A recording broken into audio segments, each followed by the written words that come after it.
Nuevamente, buenos días a todos los estudiantes que están conectados en la clase. Vamos a empezar nuestra clase y la vamos a dedicar en una primera media hora. Vamos a seguir avanzando del último capítulo, que es el de control de calidad en los pavimentos rígidos. Y luego nos vamos a dedicar a hacer un par de ejercicios. Bueno, entonces empezaremos a ver la parte de control de calidad en pavimentos rígidos. Cuando hablamos de control de calidad en pavimentos de concreto, es de todas las tareas que se realizan tanto en los materiales, en el proceso de construcción del hormigón y en el colocado de la carpeta asfáltica o de la carpeta de pavimento rígido. Entonces, esas tareas o esas actividades que se realizan, un poco a eso apunta esta unidad, que en realidad no lo tenemos en el plan de estudios, pero me interesa que un poco por lo menos la conozcan, porque va a ser parte de muchos de ustedes en su vida profesional para el trabajo en pavimentos. Entonces un poco va en esa orientación esta unidad, que es la última para esta materia. Hay diferentes ensayos que se deben realizar y de ellos el ensayo más importante es el ensayo de flexión y compresión del concreto, ¿no? Ese ensayo de correlación de flexión y compresión, un poco para medir nuestro hormigón con nuestros agregados y con las características. Para los ensayos de compresión, sabemos ya que se hacen las briquetas cilíndricas, las probetas, para ensayarlos a los 28 días para saber su resistencia, y en el caso de flexión se hacen las vigas para estudiar la resistencia a flexión con nuestros materiales. Por eso ponemos en un caso particular, porque cada proyecto en el lugar que se hace tiene sus propios materiales, inclusive un distinto tipo de cemento. La calidad del agua también va a variar, pero eso no es tan significativo, porque suponemos que todas las aguas que se van a utilizar en la mayoría de los casos son agua potable, pero en el peor de los casos son aguas que tienen un pH mayor a 5 y son admisibles para hacer hormigón. Entonces, esa es una prueba previa al diseño, porque debemos saber con qué resistencia a compresión y con qué resistencia a flexión vamos a trabajar, y si hay correlación entre ambas, también saber cuál es el grado de correlación. La consistencia es normalmente tenemos que ver la consistencia del hormigón, y hemos hablado ya en algunas clases que la consistencia del hormigón para pavimento es una consistencia más seca que la normal. Entonces aquí hacemos referencias a distintas modalidades de medir la consistencia, pero normalmente nosotros medimos en el cono de Abrams con la regla. ¿no? Y esa consistencia podría variar entre 1 y 5 centímetros. Mientras más seca, va a estar más cerca a 1 centímetro. Normalmente en Bolivia utilizamos entre 2 y 3 centímetros la consistencia del hormigón para el pavimento. El cemento, ¿qué cemento vamos a utilizar? Normalmente el cemento es un producto que sirve de aglomerante para formar la pasta cementicia, y esas pastas cementicias es la que permita la unión de las partículas. Nosotros tenemos varias fábricas de cemento en Bolivia y todas ellas están produciendo bajo nuestra reglamentación del IPNORCA, el IP30, que es el más usual, y en casos excepcionales el IP40. El IP40 es el que más nos recomendarían para utilizar en pavimentos. Algunas veces algunas de las fábricas de cemento han producido el IP40 específicamente para venderlo a un proyecto. Lo han hecho con el Tarija Potosí, lo han hecho también en 2 proyectos en Cochabamba, y últimamente la fábrica de Soboce ha hecho el hormigón especial IP40 para la autopista La Paz el Alto. Entonces, en lo normal utilizaremos el IP30 y lo más deseable es utilizar el cemento Portland IP40.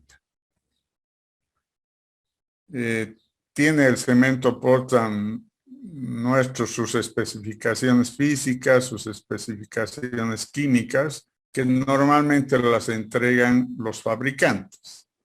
No es necesario que en el proyecto se hagan nuevos ensayos para la parte física y química del cemento. Sí podríamos hacer los ensayos de peso específico del cemento y finura del cemento, que son ensayos cortos que sí podríamos hacer para controlar la calidad del cemento. Hay una relación de la resistencia versus a la edad. Ya sabemos que la resistencia del hormigón es igual que la resistencia de los cementos, y eso va aumentando a medida que pasa el tiempo. Y por eso normalmente a los 28 días consideramos que ya la curva de esfuerzo de formación se va pasando a ser asintótica, y en ese caso consideramos ya suficiente para cálculo. Esto no quiere decir que este es el último punto de esfuerzo del cemento y del hormigón, sino todavía sube hasta los 90 días. Sin embargo, con 28 días creemos que es suficiente. Entonces, consideramos que el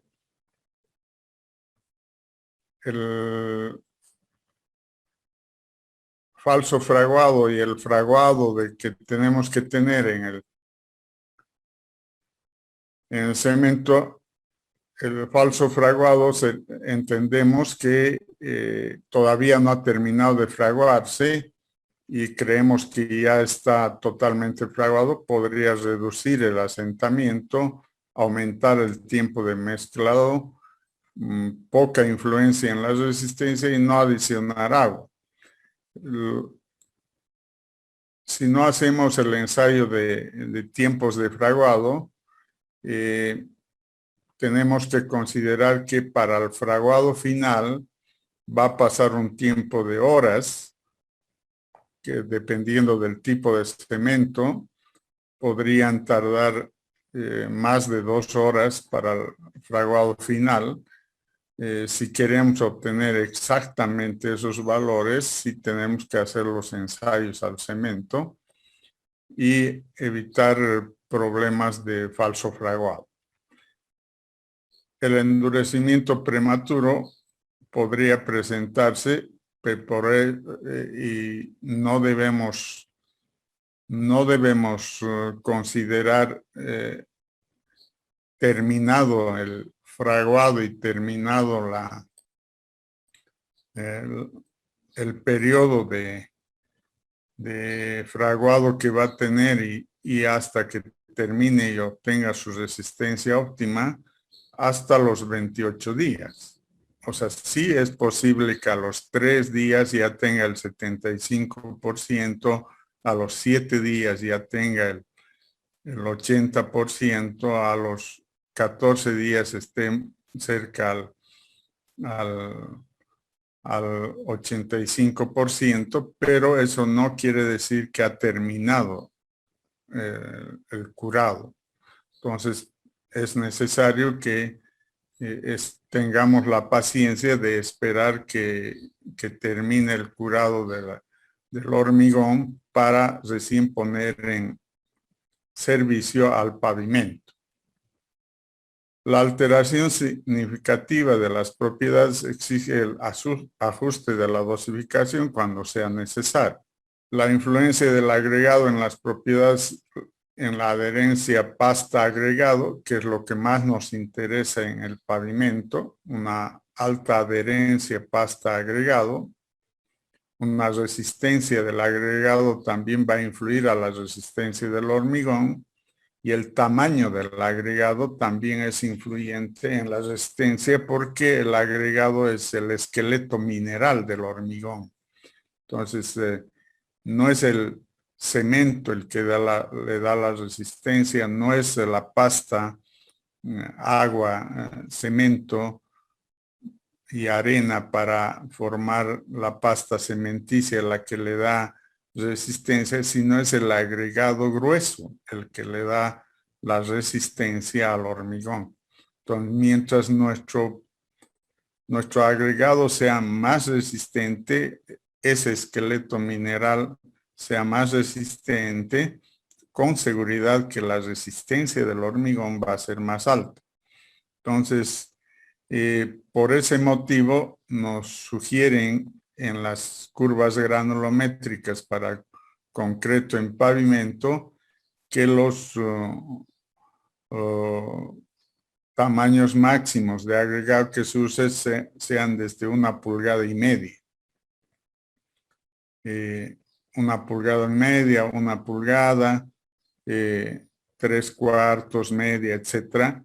Sin embargo, los fabricantes de agregados, por lo menos en las trituradoras, van a ver que tratan de vender y poner en producción agregados triturados desde 1 pulgada o a veces hasta desde 3/4. Si ustedes ven en el mercado de nuestra ciudad, hay mucho que venden agregado triturado de 3/4 y 1 pulgada.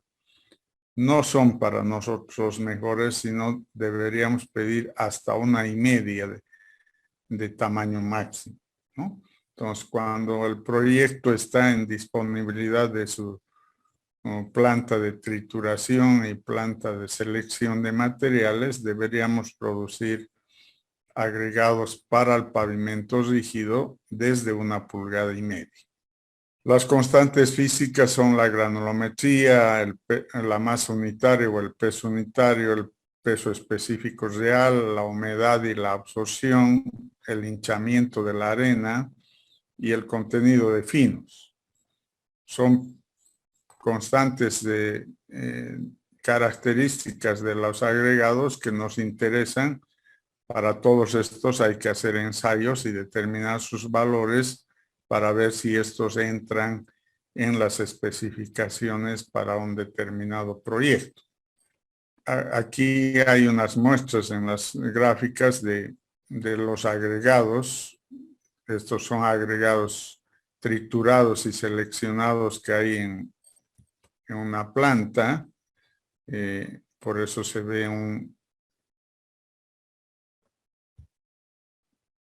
en un camellón. Aquí muestran el tamaño de las partículas trituradas. Queremos que sean desde 1,5, no las menores, porque las menores, como verán en este caso, se hacen más planas y alargadas. Entonces queremos que sean partículas más grandes. Y en el caso de la arena, estas son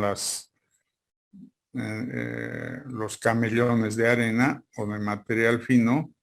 Habrá que tener cuidado que no estén mucho tiempo en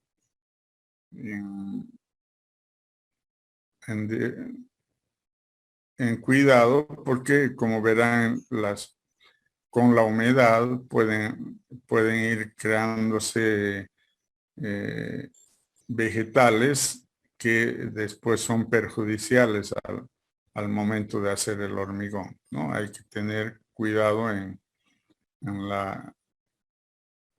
los camellones de resguardo de los materiales. Algunas recomendaciones de los agregados finos: el exceso de finos, la forma de los agregados, la mineralogía, particularmente en concretos especiales.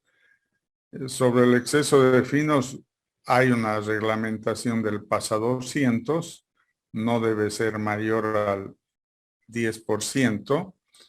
En la forma, quisiéramos que sean no redondeados, que sean triturados, que tengan por lo menos 2 caras fracturadas.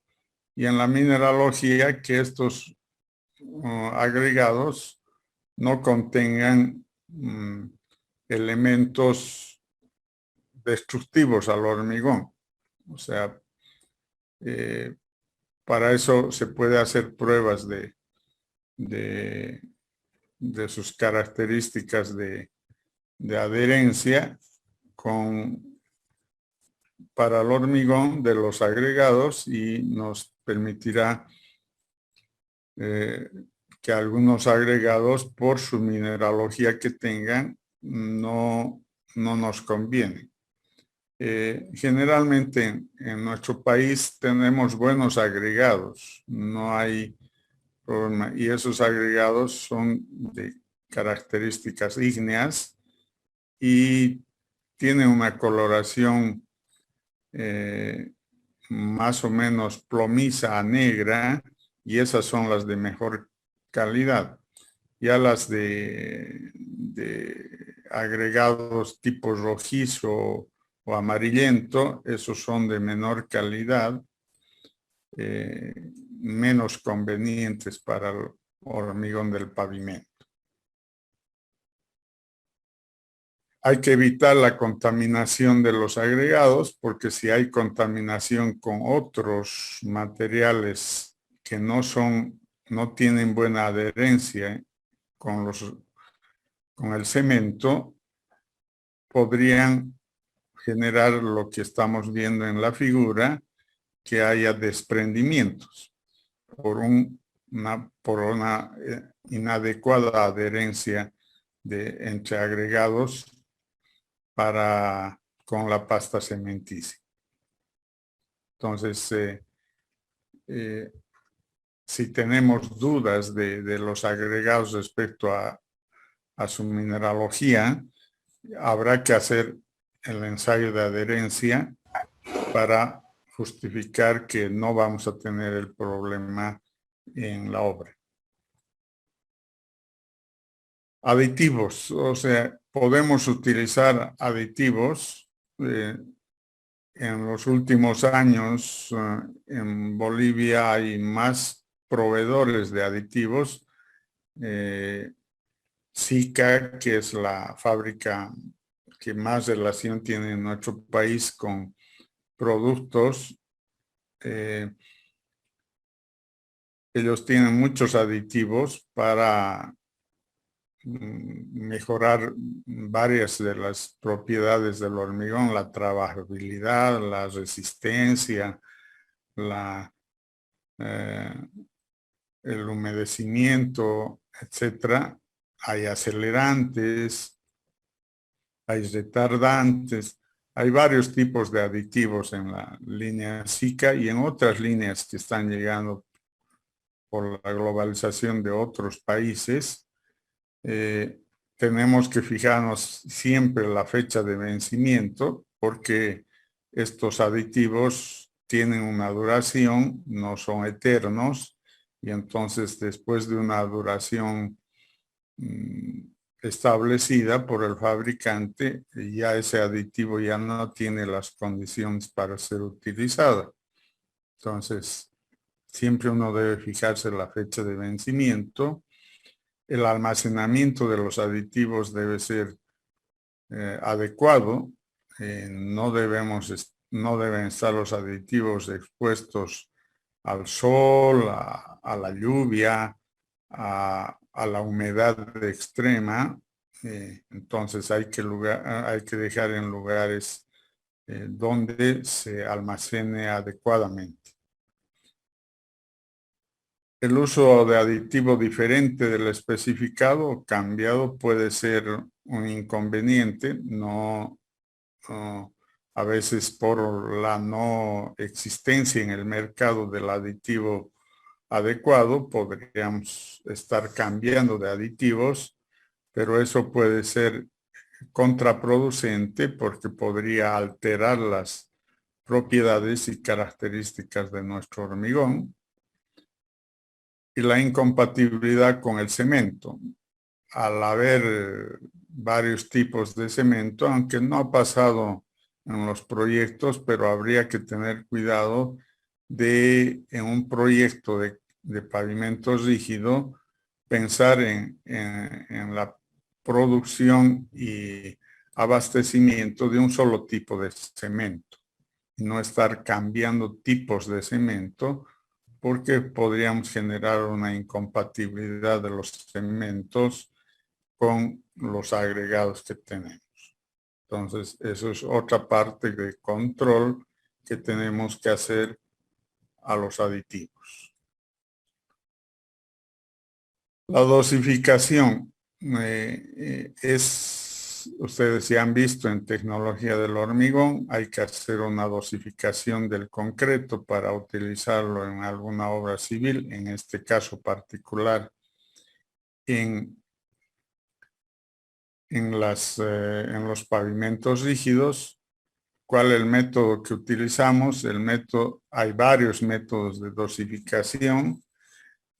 Hay método de la ASTO, hay método de Orrelli, hay método de la ACI, hay método de Jiménez Montoya. Hay varios métodos en el mundo para dosificación del concreto. De acuerdo al Instituto Boliviano del Hormigón, está establecido que sea la ACI 211 la que recomiendan para la dosificación de hormigones y bajo ese método calculamos la dosificación considerando que el hormigón va a ser utilizado en pavimento. Las mezclas son normalmente de agregado grueso, agregado intermedio y agregado fino. En algunos casos también estará considerado el filler natural o el filler preparado si es que así lo considera un proyecto. El proporcionamiento adecuado de los materiales cemento, agua, agregados y aditivos, de modo que el producto resultante atienda trabajabilidad, resistencia mecánica, durabilidad y eficiencia, menor relación costo-beneficio. Esas son nuestras tareas y nuestras obligaciones como proyectistas cuando estamos haciendo la dosificación del hormigón, tenemos que pensar que ese hormigón debe ser trabajable. Tal vez esta es la parte más difícil porque el hormigón, al decir que lo hagamos seco para el pavimento, porque tiene que ser trabajado en plataforma, no es trabajable porque tiene poca cantidad de agua y esa poca cantidad de agua la hace al hormigón más seco, pero son las mejores condiciones para la colocación. Si lo hacemos con equipo de terminadora de pavimento rígido, no hay problema, ¿no? O sea, la terminadora tiene su sistema mecánico que le da trabajabilidad y el colocado es con una semicompactación en plataforma. Si lo hacemos a mano ya es más complicado, es menos trabajable y entonces hay que utilizar algunos equipos como las agujas para darle mejor trabajabilidad antes de afinar el acabado en la plataforma. Luego la resistencia tiene que ser resistente. Para eso tenemos que hacer las pruebas anteriores con la dosificación, nuestros agregados y hacer los hormigones en probetas y en vigas para saber que las resistencias a compresión y a flexión están de acuerdo a las especificaciones. En cuanto a la durabilidad, si hacemos un excelente trabajo en plataforma, en el colocado, en el curado del hormigón y damos servicio al tráfico una vez que esté terminado el fraguado, es decir, después de los 28 días, podemos considerar al pavimento con alta durabilidad. La mayoría de los pavimentos rígidos no han tenido problemas en la durabilidad, han durado más de lo esperado, inclusive de la vida útil. Ya les decía, la mayoría de los proyectos ponen una durabilidad de un pavimento rígido a 30 años y hemos tenido casos que el pavimento del rígido ha estado todavía vigente y todavía permitiendo la circulación después de pasar esos 30 años. Entonces, con más facilidad que el asfalto, la durabilidad del concreto es garantizada. Finalmente, la eficiencia, menor relación costo-beneficio, es una cualidad que debemos tratar de obtener en cada proyecto de pavimento rígido. La relación costo-beneficio es tener un pavimento o un hormigón que tenga el menor costo posible, pero el mayor beneficio dentro de las especificaciones. Entonces, si me están pidiendo un pavimento de 35 kilos centímetro cuadrado por flexión y obtengo 50 kilos centímetro cuadrado por la prueba de flexión, estaría haciendo un excelente hormigón. Pero si esos 50 kilos centímetro cuadrado me dan de costo un incremento en el 20% del costo normal, entonces no es una buena relación costo-beneficio. Lo que tengo que encontrar es que tenga el menor costo, pero logre de beneficio cumplir con las especificaciones. Esa es una tarea de los ingenieros viales que debemos lograr en los proyectos. Algunos tipos de problemas que podemos tener en la colocación del hormigón para pavimento. En la preparación, fundamentalmente las materias primas, que son los agregados, la limpieza de estos, la homogenización de estos, son tareas importantes a cuidar en la preparación. El diseño de la dosificación, el mezclado del hormigón. Si se hace en planta no tenemos problema, pero si no se hace en planta habrá que buscar las actividades más adecuadas para tener una mezcla homogénea. Y finalmente el transporte del hormigón, aunque ya en estos tiempos la mayoría de los hormigones son transportados en mixer, que son transportes especiales para transportar el hormigón. Entonces ya no hay tanto temor al transporte.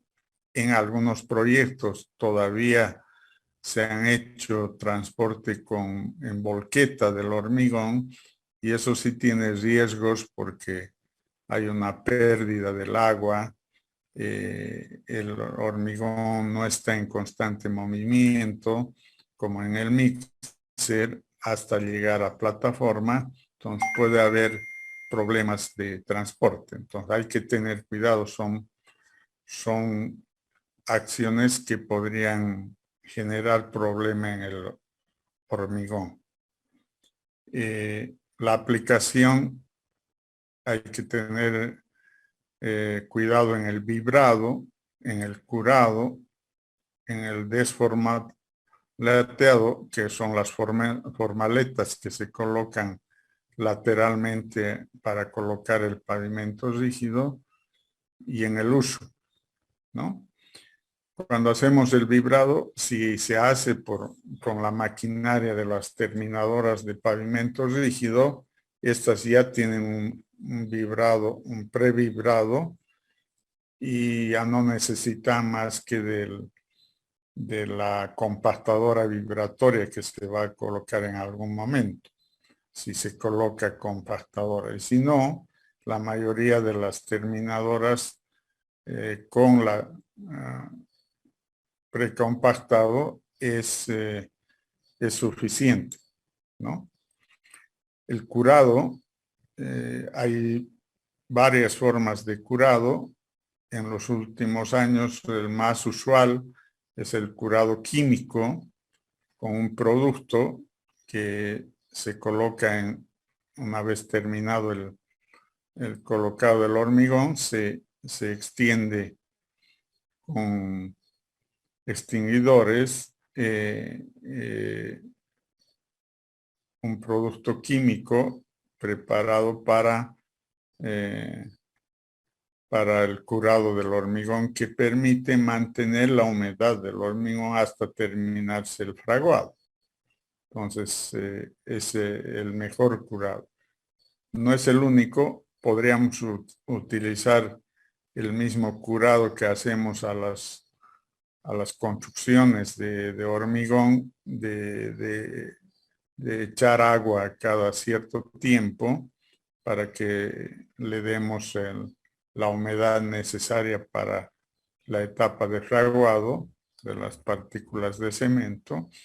Entonces, pero eso en un pavimento puede no ser lo más conveniente y no tener la homogeneidad para ese curado. Se utiliza también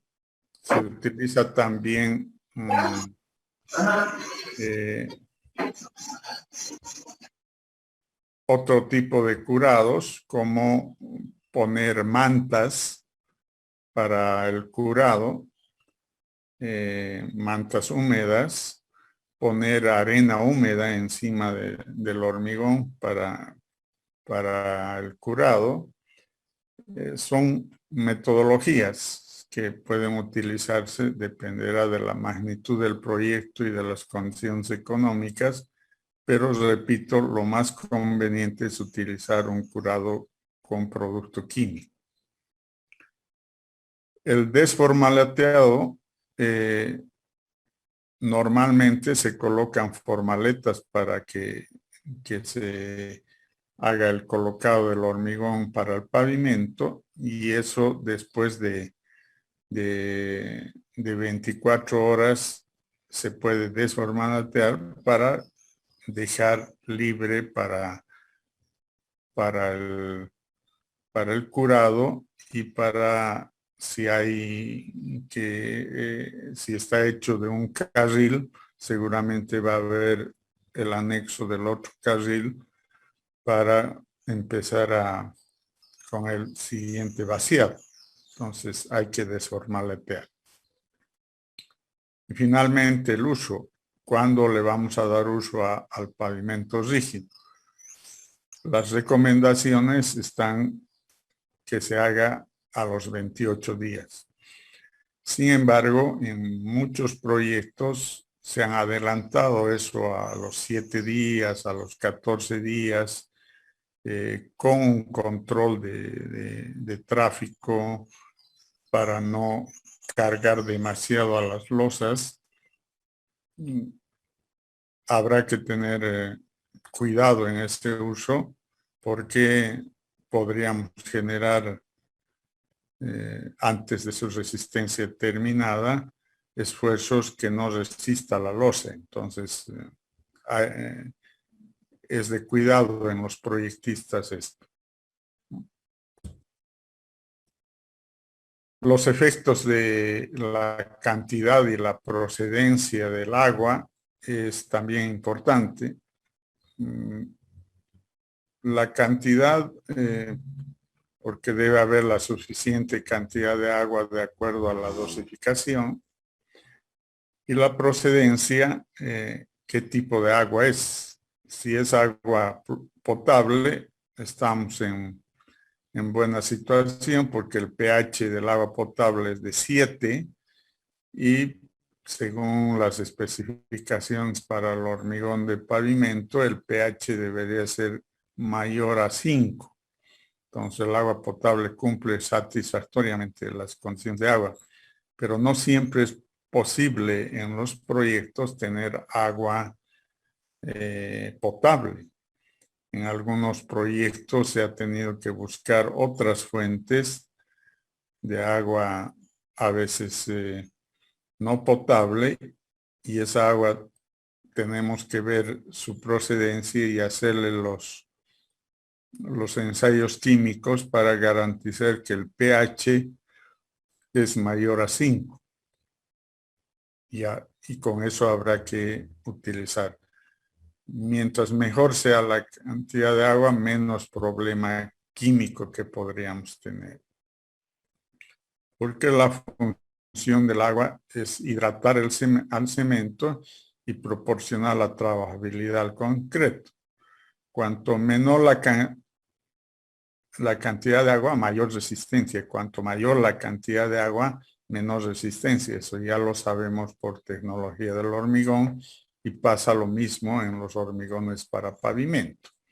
Entonces, sí debemos tener cuidado en el uso del agua.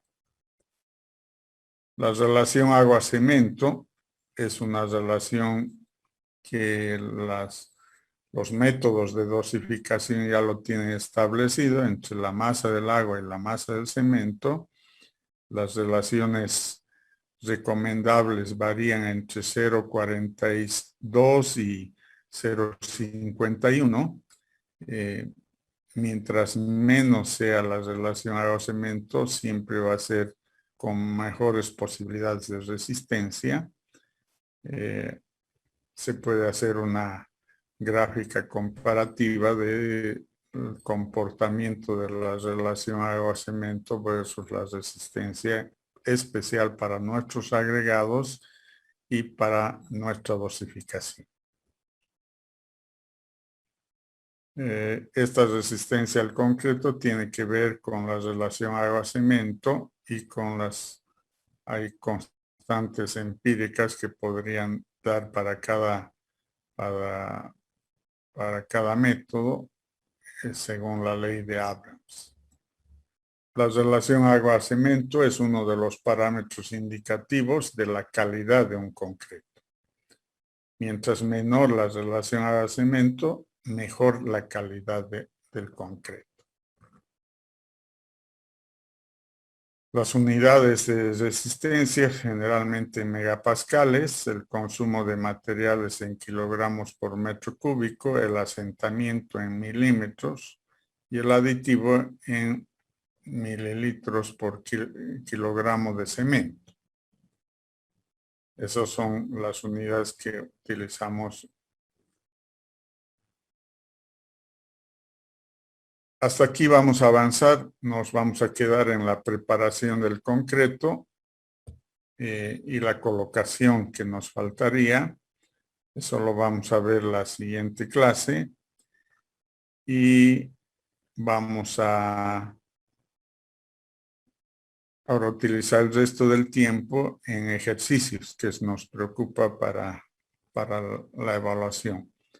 No sé si hasta ahí hay alguna pregunta, alguna cosa para aclararles antes de pasar a los ejercicios.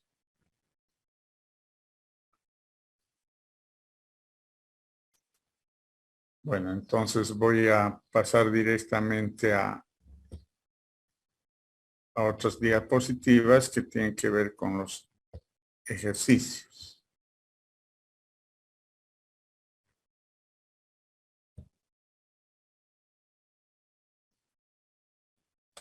Nos vamos a plantear entonces ahora un nuevo ejercicio. Hasta aquí habíamos hecho el anterior día, entonces nos planteamos este nuevo ejercicio. Copien el enunciado, preparen unas hojas, preparen sus calculadoras, porque quiero que trabajen todos del curso en hacer el ejercicio para que salgan las dudas y las podamos aclarar. Entonces, se debe diseñar un pavimento rígido para una carretera de la red departamental, cuyo ancho de calzada es 730, con un TPD de 500 vehículos, teniendo la siguiente información. Tenemos el módulo de elasticidad del concreto, el CBR de la subrasante, el esfuerzo a flexión del concreto, el peso volumétrico, el esfuerzo de adherencia, la carga dual, el coeficiente de Poisson, el acero de refuerzo y el diámetro de pasadores. Nos piden determinar las dimensiones de la losa normal y losa corta para el pavimento. Nos piden determinar el espesor de la losa por el método de Piquet. Nos piden determinar la separación y longitud de pasadores y pasajuntas. Y finalmente nos piden un esquema gráfico, mostrar la distribución de pasadores y pasajuntas por losa. Entonces, una vez que copien el enunciado, empecemos por el inciso A y empiecen a trabajar cuáles serían las dimensiones de una losa normal y una losa corta para el pavimento bajo las condiciones que se han establecido en la clase. Para la losa normal, hemos dicho que la relación de longitudes debe ser mayor a 0,6. De ancho versus la longitud de la losa debe ser mayor a 0,6 hasta 1 punto. Y la relación de longitud versus longitud, la parte longitudinal versus la transversal de la losa debería ser mayor a 1,25. Entonces, bajo esas condiciones, hagan las dimensiones de la losa. El único dato que tenemos es el ancho de la calzada, que es 730, por lo tanto el ancho de las losas podrá ser 365. En el caso de las losas cortas, hemos dicho que tenemos que reducir a partir del ancho normal, tenemos que dividir a la losa simétricamente. Entonces, bajo ese concepto, plantéense cuáles serían las dimensiones de la losa corta. Cuando alguien ya tenga esos resultados, me avisa. Quería saber si ya tienen las dimensiones de la losa normal y la losa corta en el pavimento. Bueno, como el ancho de carril es 365, entonces ese es el ancho que tendría que tener la losa. Porque su ancho de calzada es 730. Entonces, si dividimos entre 2 es a 365. Ese tendría que ser el ancho de la losa. Y para allá la longitud debe ser la relación del ancho de la losa entre la longitud debe ser mayor a 0,6.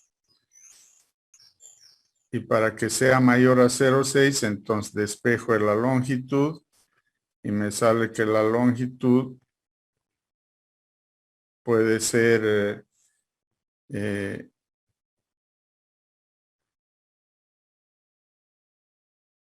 4 metros.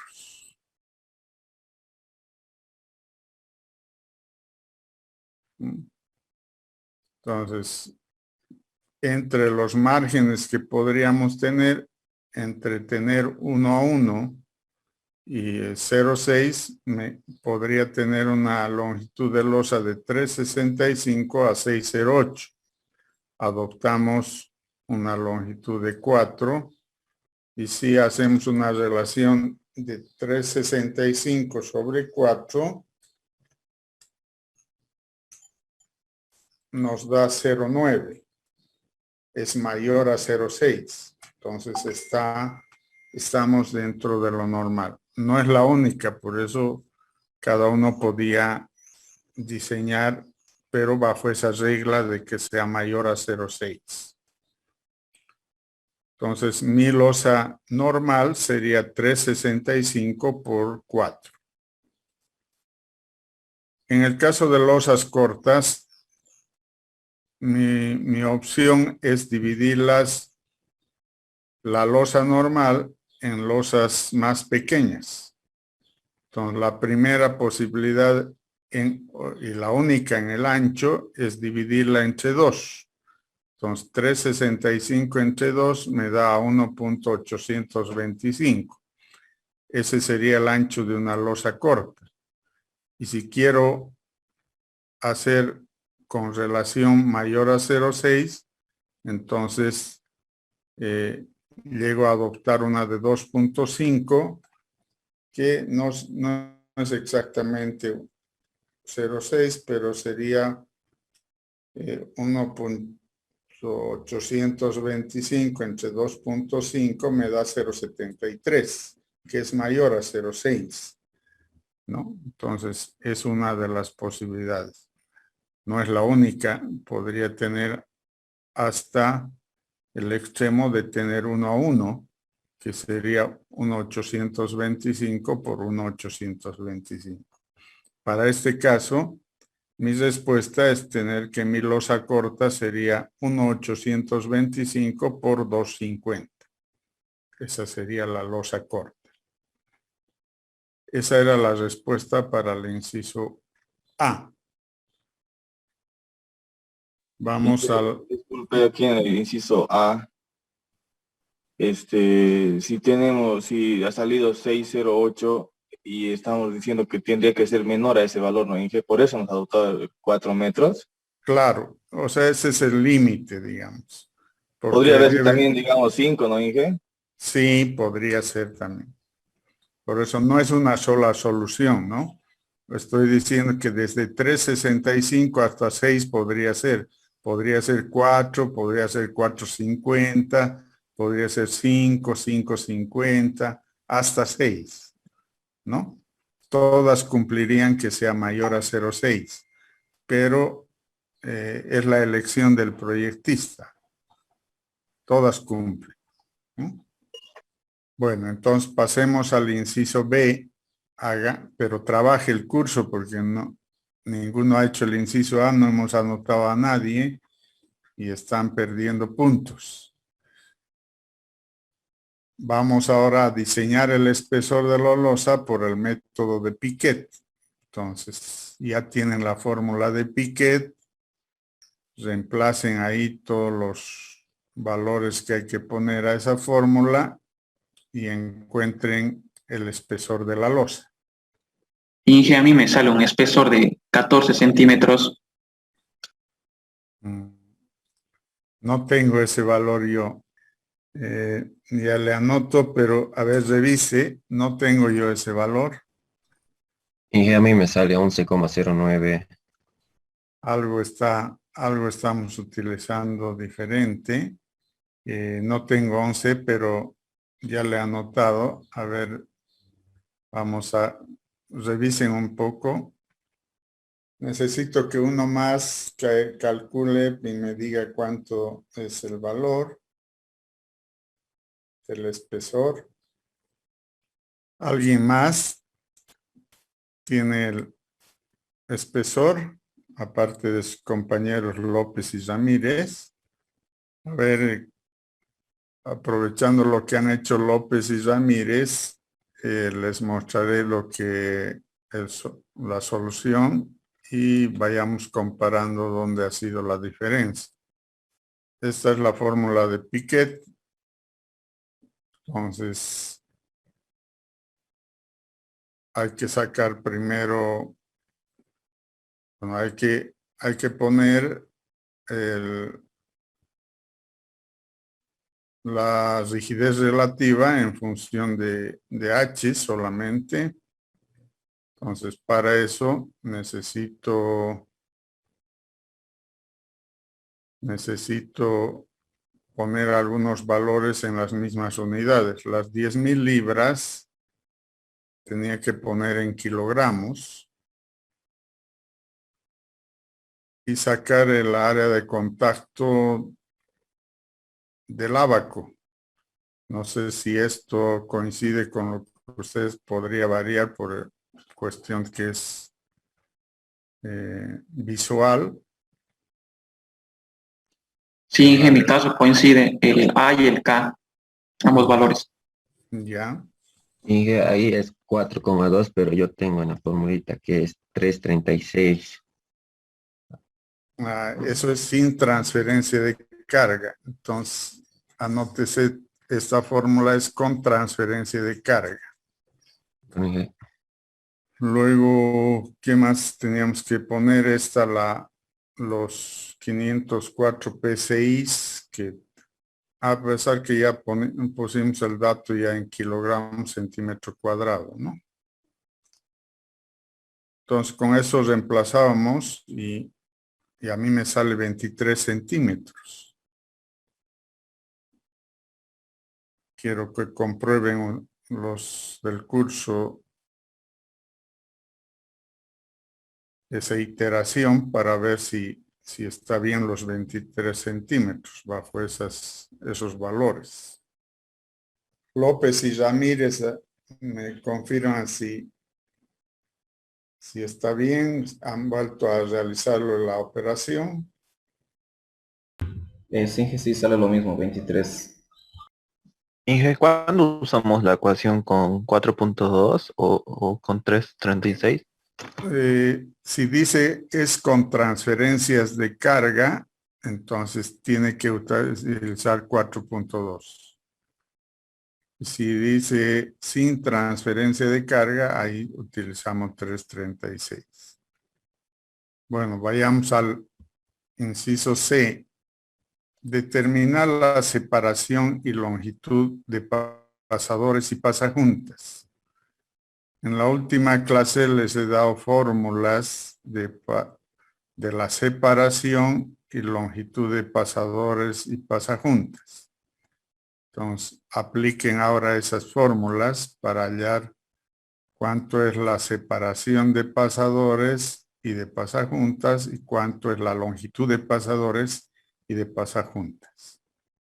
Hice una consulta en el inciso B, en el radio de rigidez relativa, ¿la raíz no iría a la cuarta? A ver, ¿de qué me está hablando? ¿De aquí? Sí, el L. A la cuarta, ingeniero. Ah, sí, es a la cuarta. No le he puesto ahí, ¿no? Sí, Pero aquí le falta una, pero tendría que, ¿eso hace variar el resultado? ¿O solo es cuestión del taipeo solamente? Cada 10 centímetros me sale ingeniero. Está bien. La separación de Sí, pasadores o de pasajuntas. de pasadores. De pasadores no me sale más largos. Sí. Entonces aquí está el procedimiento para calcular la separación. Entonces tenemos la fórmula y lo que estoy hallando es esta separación entre pasadores o pasajuntas según sea en el longitudinal o en el transversal. En el transversal estoy llamando pasajuntas y en el longitudinal pasadores. Entonces, esta es la fórmula que es pi por diámetro al cuadrado por el factor o por la fuerza del acero sobre 4 veces por el ancho por el espesor de la losa por el peso volumétrico y por el factor de fricción.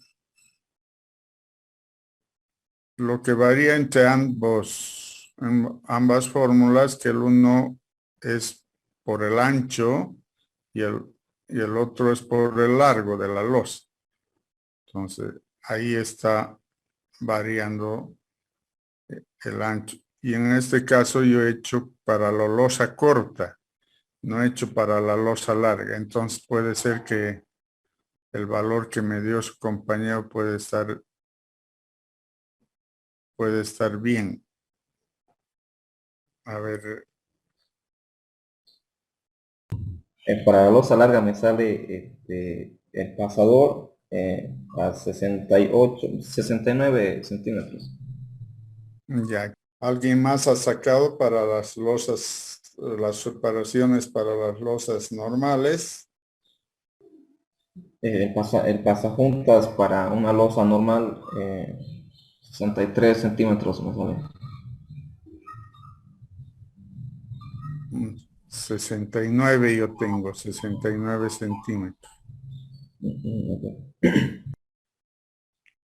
Y en cuestión de la longitud de los pasadores, ¿alguien ya calculó?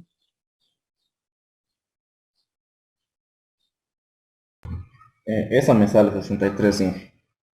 Ah, ya, está bien. Esas longitudes de pasadores siempre vamos con múltiplo de 10 o de 5 exagerando en la obra. Porque esos hay que cortar, esos pasadores y pasajuntas que son aceros, que hay que cortar y es mejor que tenga una medida entera. Bueno, y el último inciso nos dicen que en un esquema gráfico mostremos la distribución de pasadores y pasajuntas por losa, en una losa, ¿no? Entonces tenemos que repartir con esas separaciones y esas longitudes, sobre todo las separaciones van a intervenir, como sería en un esquema gráfico. ¿Cuántos pasadores entrarían en la parte longitudinal y cuántos pasadores entrarían en la parte transversal de cada losa? Inge, una consulta. ¿Cómo sabemos cuándo es con transferencia de carga o sin transferencia de carga? En el enunciado no especifica. Ah, tiene que especificarse. No es a criterio para el examen tiene que especificarse que diga con transferencia de carga. Yo está hecho porque los anteriores ejercicios hemos hecho sin transferencia de carga. Entonces, para que sepan que hay dos ecuaciones diferentes. Pero en el examen sí va a ser claro el enunciado. Inge, ¿y eso solo aplica la fórmula de Piquet?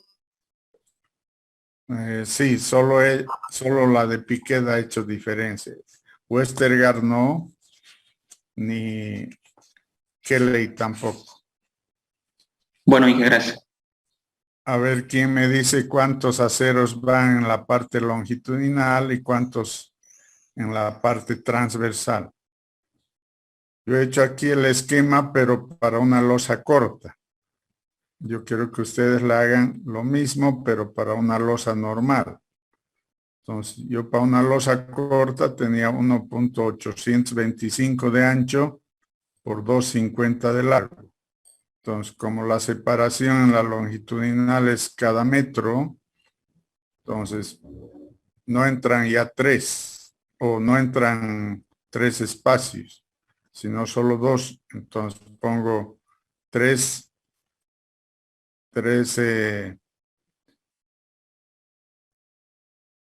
pasadores, uno a los 0.25, después cada metro, y me quedan a los extremos 0.25 porque quedan 2 metros más 0.25 más 0.25 es 2.50. En la siguiente losa voy a tener otro 0.25 y recién pongo un pasador y así sucesivamente en toda. En el caso de las transversales tengo 1.38 yo la separación para este tipo de losa. Entonces, 1.38 voy a poner dos pasajuntas, pero me va a quedar un espacio en los extremos. Ese espacio divido entre 2 y me das 0.22, 0.22 en los extremos y 1.38 separando dos pasajuntas. Entonces, en la parte transversal van a ir dos pasajuntas y en la longitudinal van a ir tres pasadores. Ese mismo esquema quiero que lo hagan para su losa normal, ¿no? Para losa de, no sé si cada uno ha hecho por 365 por 4, que sería nuestra losa normal. O como su compañero decía, que también podría ser 365 por 5. Entonces, ¿cuál sería la repartición de pasadores y pasajuntas en esa losa? Bueno, con eso terminamos este ejercicio. Lo otro que quería hacer es este mismo ejercicio, intentar hacerlo por el método PCA. Entonces, para el PCA les voy a mandar hoy el programa. Y el programa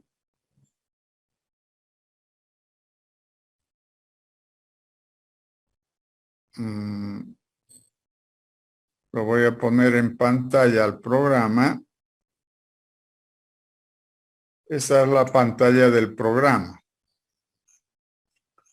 Entonces, lo que me pide el programa es la resistencia K, el espesor de la losa adoptada, el módulo de rotura de la losa, el módulo de flexión,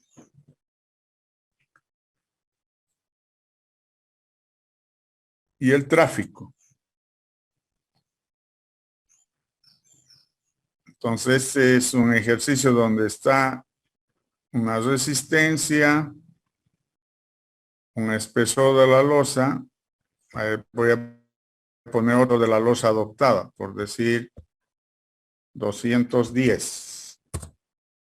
Entonces, está el módulo de rotura, el tráfico está en toneladas y el tráfico está en otra tabla que está en el tránsito, donde los ejes son tándem, para 16 toneladas, para 18 toneladas, para 20, 22, 24, 26 y 28.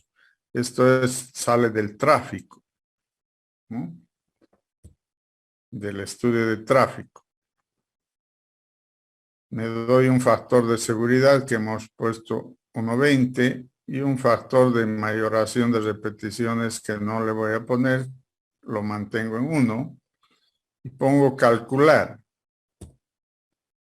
Y como verán, se calcula el total de consumo por esfuerzo, que sería la fatiga, y el total de consumo por erosión. Como verán aquí, la fatiga se pasa de 100, de 141, y la erosión está en 84.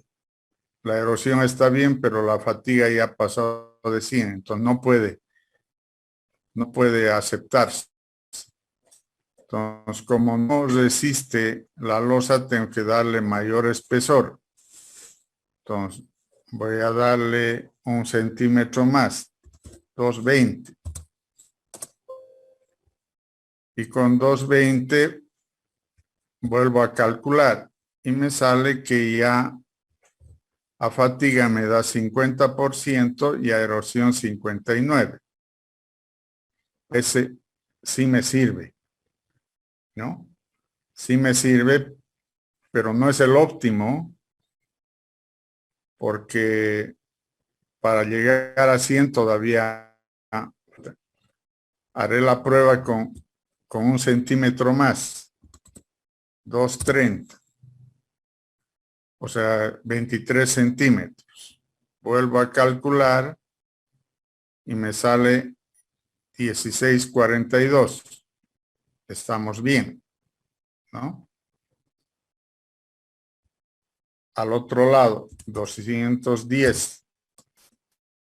Cálculo ya pasó de 100. Entonces, el más óptimo realmente había sido 22 centímetros, que me da 50-59 de porcentaje en fatiga y erosión.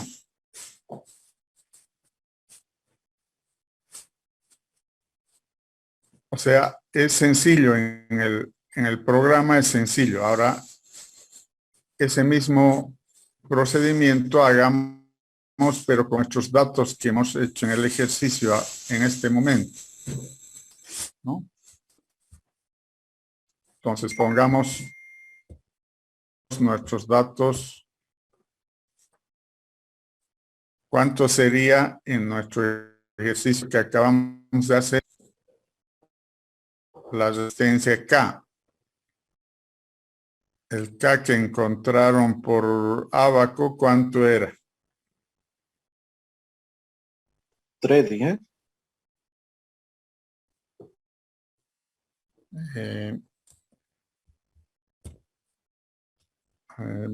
Así es, 3. Pero 3 kilos por centímetro cúbico. Ahora pongan 3 kilos centímetro cúbico, llévenlo a unidades de megapascales. 30 Inge.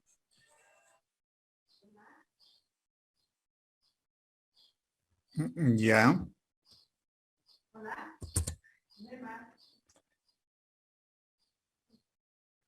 Vamos a adoptar un espesor de losa no correcta. Sabemos que nos ha salido 23, pero nosotros solo vamos a usar 20. A ver qué nos sale. 20 centímetros. ¿Cuánto era el módulo de rotura de la losa? Es 35.5 kilogramos centímetro cuadrado. También póngalo en pascales, en megapascales. Sería 3.5. Ya. Ahora me pide si es con berma y con pasadores. Sí es con pasadores. Pero cuando digo con berma, es que la berma también sea de pavimento rígido. No todas las carreteras tienen la berma de pavimento rígido. Algunas tienen de pavimento flexible y otras tienen de pavimento rígido. En este caso vamos a suponer, aunque no lo dice el enunciado, que son bermas de pavimento flexible. Entonces le vamos a quitar acá y solamente le damos con pasadores. El tránsito queremos en kilonewtons o en toneladas. Hablemos en toneladas. Aquí tenemos el problema que en el otro método solo tenemos la carga del vehículo tipo. Aquí tenemos que tener una distribución de las distintas cargas, pero vamos a poner una carga de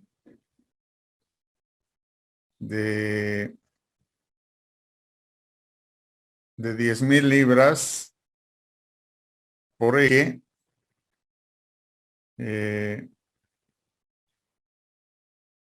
Era 4,500 por rueda, ¿no? Por 2 ejes serían 9,000.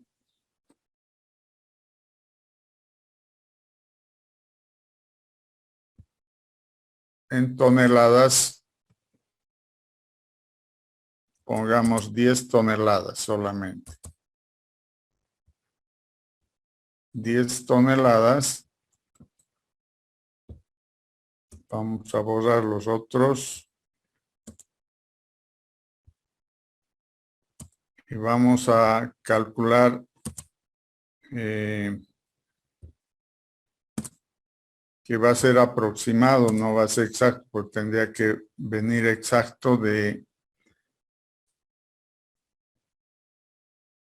un estudio de tráfico, pero en este caso está un TPD de 500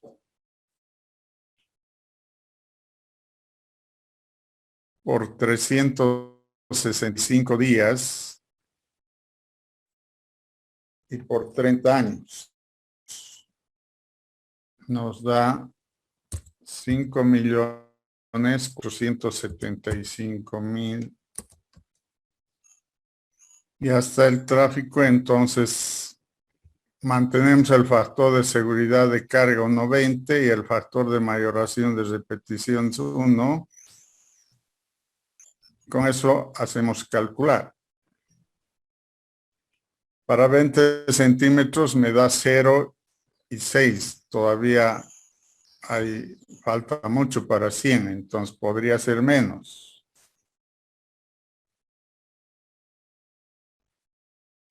190. Está ahí a 3. 180.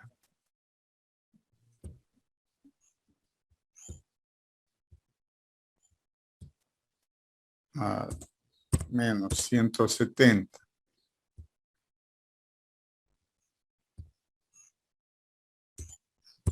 160.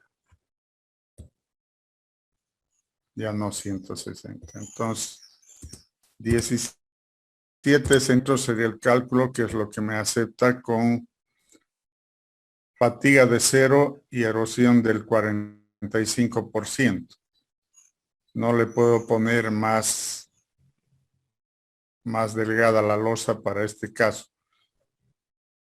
Y según este método es diferente al de Piquet, porque está, o tal vez el tráfico que estamos metiendo es mucho, digamos, porque Piquet solamente considera la carga del vehículo tipo, ¿no?